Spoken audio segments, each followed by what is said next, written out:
His mother walks in and asks him to turn on the TV and promises him he won't believe what he sees.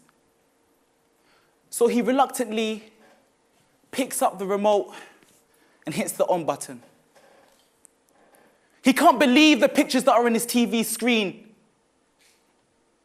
Groups of rioters fighting against the police, burning buildings, the orgy of destruction. The date was August 2011.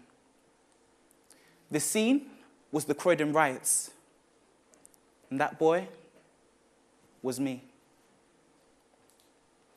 I felt my heart burn with every building set ablaze.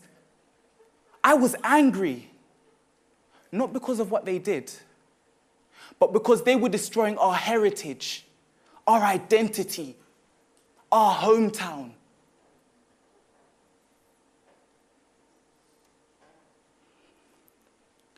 Oh, and I forgot to mention, I was watching all of this from my TV in Uganda. I went to Uganda 3 years earlier because my mother couldn't afford to look after me and my 3 little brothers anymore.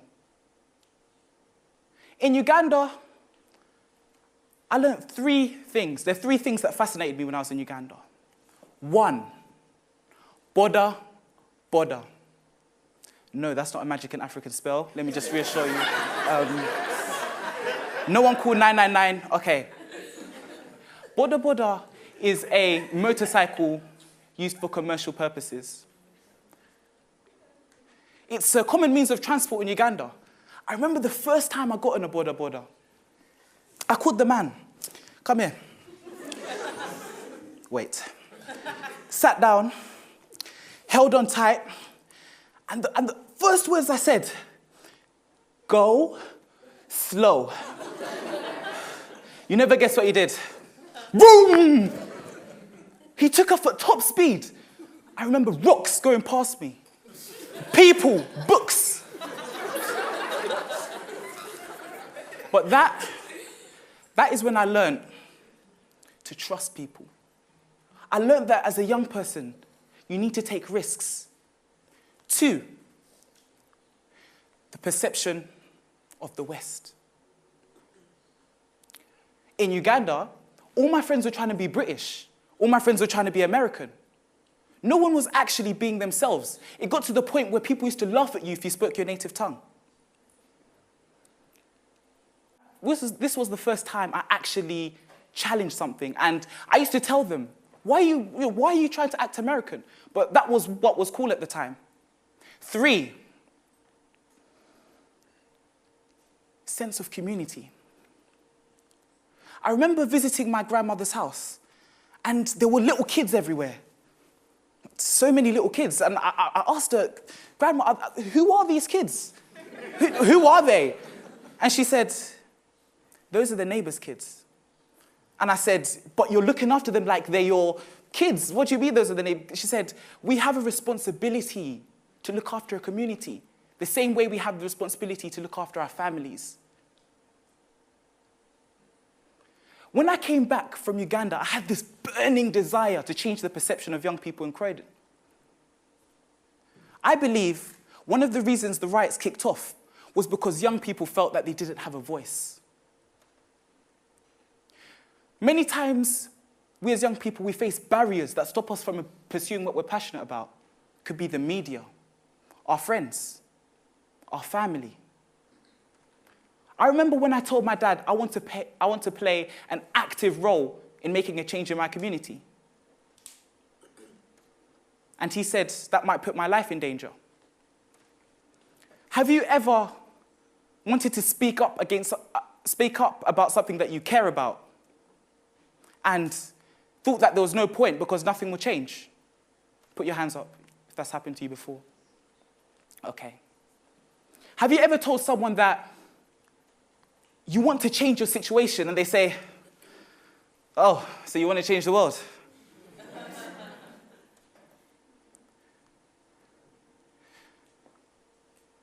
Inspired by the quote by Martin Luther King, our lives end the moment we become silent about things that matter.